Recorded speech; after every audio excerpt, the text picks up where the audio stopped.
আসসালামু আলাইকুম। আজকে শুক্রবার দিন আমরা ছাত্র ভাইদেরকে নিয়ে ঘুরতে আসছি। আমি আছি এবং আমাদের সাথে সবাই আছে।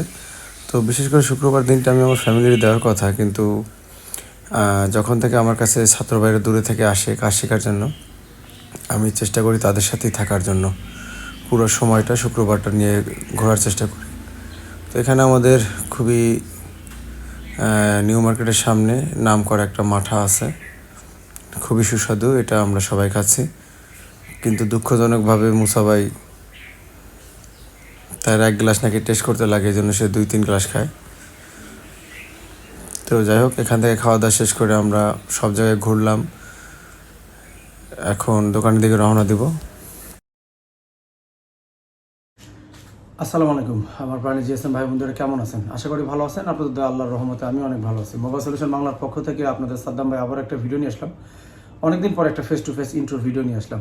বন্ধুরা, আজকে হচ্ছে শুক্রবার। আজকে আমি আমার প্রাণের ছাত্রদের নিয়ে আমি গেছিলাম হচ্ছে বিভিন্ন জায়গায় ঘোরার জন্য। আমরা শুক্রবার দিনটা অফ রাখার চেষ্টা করি, তবে আগের 2 শুক্রবার আমরা অফ রাখি না, কারণ আমাদের মধ্যে একজন ভাই আছে টেকনিশিয়ান, সে এই কাজের দিক থেকে একটু প্রবলেম। এই জন্য আমরা সেই শুক্রবারে তার জন্য আর কি শুক্রবার দিনটা আমরা খোলা রাখছি। শুধু তাকে আমরা ডেকে তাকে কাজগুলো আরও বেটার করার জন্য আমরা ওই 2টা দিন আমরা ঘুরতে যাই না।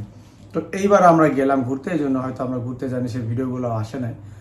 তো যাই হোক, আমাদের মেন উদ্দেশ্য হচ্ছে কাজ, ঘোরা না। তো আজকে গেলাম, আলহামদুলিল্লাহ অনেক জায়গায় ঘুরলাম সবাই মিলে, খুব ভালো লাগতেছে। তো আমি আজকের ভিডিওতে যেটা বলতে আসছি সেটা হচ্ছে যে আমি যাদের কাছে মানে যাদেরকে ট্রেনিং করাই, আমার কাছে যারা থাকে, তাদের থাকা খাওয়া এবং তাদের কাজের কি সিস্টেম কি, এই বিষয়টা নিয়ে আলোচনা করবো আর কি। আমাদের এই যে এবারে আমাদের কাছে যারা ভাইরা কাজ শিখতে আসছে, আমি ব্যাচ বলবো না, কারণ আমার এখানে কোনো ব্যাচ সিস্টেম না। যারা আসে তারা কমপ্লিট না হওয়া পর্যন্ত আমি তাদেরকে এইভাবে ধরে রাখি। তো এরকম না যে 1 মাস শেষ হয়ে গেলে আরেকটা ব্যাচ ঢুকবে, এরকম কোনো সিস্টেম নাই। আমি আপনাদের বলি যে যে জায়গায় আপনারা ট্রেনিং করতেছেন, এমন না যে কোন জায়গায় কিছু টাকা কম সে জায়গায় আপনি যে ট্রেনিং করলেন, আপনার কাজ শিখতে হবে, এটা আপনার মাথায় রাখতে হবে। আপনি আমি যেভাবে স্টুডেন্টদের বলি যে A to Z, তুমি যতক্ষণ পর্যন্ত তোমার মনে না হবে তুমি কিছু শিখতে পারো না, আমার এখানে থাকবা, থাইকা শিখে তারপর তুমি এখান থেকে যাবা। বাংলাদেশের মধ্যে কোনো ট্রেনিং সেন্টার এইভাবে আপনাকে বলবে না, কেউ বলবে না। কারণ বন্ধুরা, সাফল্য সবার ভাগ্যে থাকে, আবার অনেকের ভাগ্যে থাকে না। আমি এরকম অনেক মানুষ দেখছি যারা সৎ পথে ইনকাম করতে চায় বিধায়, সৎ পথে থাকতে চায় বিধায় এখনও তাদের ভাগ্যের তেমন কোনো উন্নতি হয় না, কিন্তু তারা যদি চায় তাহলে জীবনে অনেক কিছু করতে পারে। বর্তমানে ট্রেনিং সেন্টারের উপরে আস্থা কেন হারিয়ে যাচ্ছে মানুষের, এই নিয়ে একটা ভিডিও করি। তো সত্যি কথা বলতে ওইটা ছিল একটা, ওই যে টাইটানিক জাহাজ যে ডুবে যায় না, তো তার উপরে যে একটা বরফের সামান্য একটা খণ্ড থাকে, তার নিচের কথা তো কেউ জানে না। এই ভিডিওটা করার পরে আমার কাছে হিউজ পরিমাণ মেসেজ আসছে, যাদের কথা শুনলে আপনি সুস্থ থাকতে পারবেন না। কেউ জমি, কেউ এইভাবে সেইভাবে করে, কারণ গ্রাম বাড়িতে জমির খুব আহামরি দাম না, যার যতটুকু ছিল এভাবে বন্ধক রেখেও আসছে। কিন্তু খারাপ অনেকে আছে, কারো তো চাপার জোর আছে, চাপার জোর দিয়ে সে আজকের অনেক কিছু করছে। ইউটিউব খুললেই দেখি সাফল্য সাফল্য সাফল্য। আসলে সফল ব্যবসায়ী তো ফেরাউন ছিল, সে কেজিতে তরমুজ কিনা পিস হিসেবে বিক্রি করতো। ওইরকম সফলতা আমি চাই না। আপনারা কি এরকম সফলতা চান? সফল এরকমই হবে। আর সফলতা এরকম হবে না যে আপনার ওই সফলতার পিছনে কারো কষ্টের ঘামের টাকা থাকবে, তার চোখের পানি থাকবে, হাজার হাজার টেকনিশিয়ানের দীর্ঘ নিঃশ্বাস থাকবে, হাজার হাজার টেকনিশিয়ানের জমি বন্ধকের টাকা থাকবে, তারপরে সমিতিতে টাকা উঠে তারপর সে নিরাশ হয়ে ফিরে আসবে। তারপরে আরও কি বলবো, এইভাবে তারা কোর্স করে আসছে। তাদের মেসেজগুলো আমি দেখাইতে পারবো আপনাদের। বলছে যে ভাই, আপনি যেভাবে কাজ শিখান এভাবে তো সে আমরা কল্পনাই করতে পারিনি, এভাবে তো সম্ভবই না। সারাদিন একটা বোর্ড নিয়ে বসে গুডুর গুডুর গুডুর গুডুর করছি, এভাবে আমরা তো কোনো কিছুই পাইনি। তো এই কথাগুলো কেন বলতেছে আমি কোনো কারণ ছাড়া বলি না, আপনার একটু ধৈর্য সহকারে শোনেন। তো আসলে আমি যেটা দেখলাম, এই যে যারা টেকনিশিয়ান ভাই আছে, যারা কাজ শিখায়, তাদের যোগ্যতা আছে অনেক, টেকনিশিয়ান ভাইদের অনেক, কিন্তু তারা এত পরিমাণ স্টুডেন্ট নেয় ওখানে, সবার সাথে যে টিচারের যে একটা সম্পর্ক, এটা হয় না, এটা গ্যাপ হয়।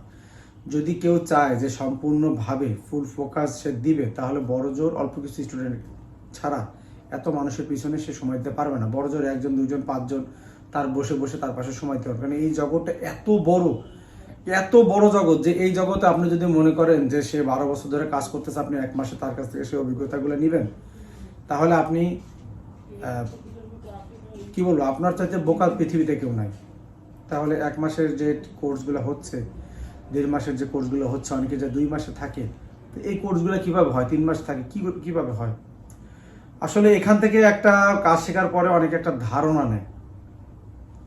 আপনি যদি কারো কাছে একদম প্রপার, একদম একটা বাসায় যে টিউশনি করে এবং সে সমস্ত সময়টা আপনারা দিবে, দোকানের ভিতরে আপনি থাকবেন, লাইভ কাজগুলো আপনি দেখতে পারবেন। কোনো ইনস্টিটিউট না, আমি বারবার এই কথাটাই বলি, কোনো ইনস্টিটিউট না, ডাইরেক্ট দোকানের ভিতরে লাইভ কাজগুলো হয়। একটা দোকানের মধ্যে কিন্তু ভ্যারাইটিস বহু ধরনের কাজ আসে, যে কাজগুলো আসে দেখা গেল ওই কাজগুলো সিলেবাসের মধ্যে থাকে না, এমন এমন নিত্য নতুন সমস্যা বের হয়। আর এই সমস্যা সবসময় বের হইতেই থাকবে, কারণ মোবাইলের কম্পোনেন্টগুলো প্রতিনিয়ত চেঞ্জ হচ্ছে, নতুন নতুন আইসি আসতেছে। যে ট্রেনিং করাচ্ছে সেও এইটা আসার পরে দেখা গেল এর ডাটা শিট, ডাটাবেস আসতে আসতে বর্ণিত লেট হয়, অনেক কিছু আসতে লেট হয়, তারপরে তো সে শিখবে। এরকম সিচুয়েশন আছে, আমরা সার্ভিসিং লেভেলে যারা আছে তারা জানে। তো আমরা ওই সময় জানা থাকে না, আর এই জানা না থাকার কারণে এই নতুন নতুন পার্টস, নতুন নতুন টেকনোলজি, আমাদের মোবাইলগুলো প্রতিনিয়ত চেঞ্জ হওয়ার কারণে সমস্যাগুলো নতুন নতুন আসে। তখন ওই সময় যেটা লাগে আছে, আমার যে 10-12 বছরের অভিজ্ঞতা, এই অভিজ্ঞতার মিলিত একটা সংস্পর্শে এই সমস্যাগুলো আমরা তখন উপস্থিত যে বুদ্ধিগুলো দিয়ে আমরা কিন্তু এগুলো সলভ করি, এবং এগুলো আমাদের স্টুডেন্টরা পাশে বসে দেখে। নতুন যারা আছে একদম কিচ্ছু বোঝে না, তাদের একেবারে ছোট বাচ্চারা যেমন মুখে তুলে না দিলে খাইতে পারে না, ওরা তাকায় থাকে ফেলায়, ঠিক নতুন একটা স্টুডেন্ট যে কখনো মোবাইল নিয়ে এত ঘাটাঘাটি করে না, তাতাল ধরে না, ইয়া করে না, তার দলে হাতে এরকম কাঁপে, পাশে বসে আমি দেখছি। তারা হটগানের আইস উঠে গেলে হাতটা এইভাবে কাঁপে। তাহলে আপনি কি করবেন? আপনি কি এই কাজ শিখবেন না? কোনো ইনস্টিটিউট, কোনো বস ধরবেন না? অবশ্যই আপনি ধরবেন, কিন্তু এমন জায়গা আপনার ধরতে হবে যেটা একটা লাইভ দোকান হবে এবং আপনাকে সে কাজগুলো দেয়, যে কাজগুলো আসে সে কাজগুলো আপনাকে দেয়। তাতে হবে কি, আপনার ভয়টা ভেঙে যাবে, প্লাস সে আপনাকে প্রপার সময় দিবে। আপনি বেশি স্টুডেন্টের মধ্যে কখনো গেলেও কাজ শিখতে পারবেন না, এটা আপনার জন্য খুবই কষ্টকর। অনেকে মনে করতে পারেন যে আমি হয়তো তার হেটার, এই জন্য সেভাবে বলতেছি। সেও বলে ভিডিওতে এসে যে তার হেটার, তার অনেক হেটাররা আছে, অনেক কিছু বলে তাকে নিয়ে, অনেকেই অনেক কিছু বলে, আসলে সবই তার হেটার, ভালো কাজ করতেছে এই সেই। আমি নিজেও এটা মনে করতাম যে আসলে তার হেটাররাই মনে এইসব কথাগুলো বলতেছে, কিন্তু যখন ওখানে গেছি বড় একটা বাস নিয়ে আমি আসি। যখন আপনি ওখানে যাবেন, তারপরে আমার কথাগুলোর সাথে আপনি মিলে লোক বেশি যাবেই, কারণ সে যখন ইউটিউব চ্যানেল খোলে তখন এত হিউজ পরিমাণ ইউটিউব চ্যানেল ছিল না, এই চ্যানেলগুলো বড় হয়ে গেছে, এখন এই চ্যানেলগুলো রিকমেন্ডে যায় বেশি, বহু মানুষের কাছে যায়। আর তারা দেখে তো বোঝার উপায় নেই এই লোকের কাছে যায় কাজ শিখতে পারবে না। এরকম অনেক চ্যানেল, অনেক আছে, ট্রেনিং সেন্টার আছে, সেখানে হিউজ পরিমাণ লোকের কারণে শুধু মানুষ যায় কাজ শিখতে পারে না। অনেক আছে যে টিচাররা ভালো, তারা চাইলেও সে শিখে আসতে পারে না। এই বিষয়গুলো হবে ওখান থেকে।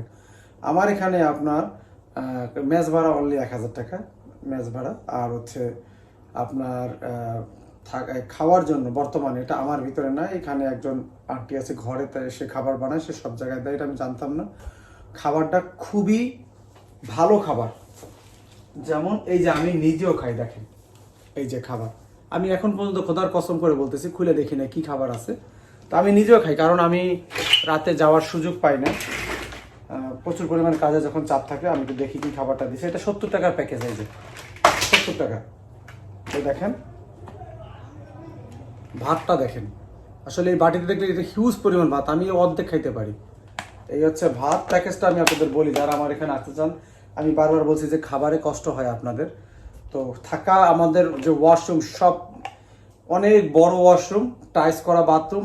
আর এটা হচ্ছে সবজি, দেখেন এই যে কি হিউজ পরিমাণ সবজি দিছে। আর এটা কি আছে আমি একটু দেখি, জানি না। দেখেন এখানে 2 পিস মুরগির মাংস আছে, আমি আপনাদের দেখাইতে পারতেছি কিনা, দেখেন খাবার আর কি, এরকম 2 পিস মুরগির মাংস, 1 বাটি তরকারি, এরকম ফুল একটা প্যাকেজ 70 টাকা, যেটা হচ্ছে আপনার মেজবার 1000 টাকা। আর বিদ্যুৎ মিলে আপনার সেই দেখা গেল 5500 টাকার মধ্যে আপনার কমপ্লিট হয়ে যাবে এখানে টোটাল। তো আল্লাহর কাছে লাখ লাখ শুক্রিয়া যে এত সুন্দর একটা জায়গা। খাওয়াটা নিয়ে আমার খুব কষ্ট করছে আগের স্টুডেন্টগুলো। কাজ আমি বলছি যে প্রত্যেকটা ব্যাচে যে কাজ আমি শিখাই দেবো, কিন্তু থাকা খাওয়ার কষ্ট করতে হবে, মানে থাকা বলতে খাওয়ার কষ্ট করতে হবে। তো আগে থাকার ব্যবস্থাটাও ছিল না, এখন থাকার ব্যবস্থা হয়েছে, খাওয়ার কষ্ট ছিল, এখন খাওয়ার কষ্টটা গেছে আলহামদুলিল্লাহ। তো আপনারা যদি আমার কাছে আসতে চান তাহলে অবশ্যই আপনারা আসতে পারেন। আপনার কষ্ট অর্জিত টাকায় একটা টাকাও বিফলে যাবে না, আমি নিজে গ্যারান্টেড। সবাই ভালো থাকবেন, আমার জন্য দোয়া করবেন। আল্লাহ হাফেজ।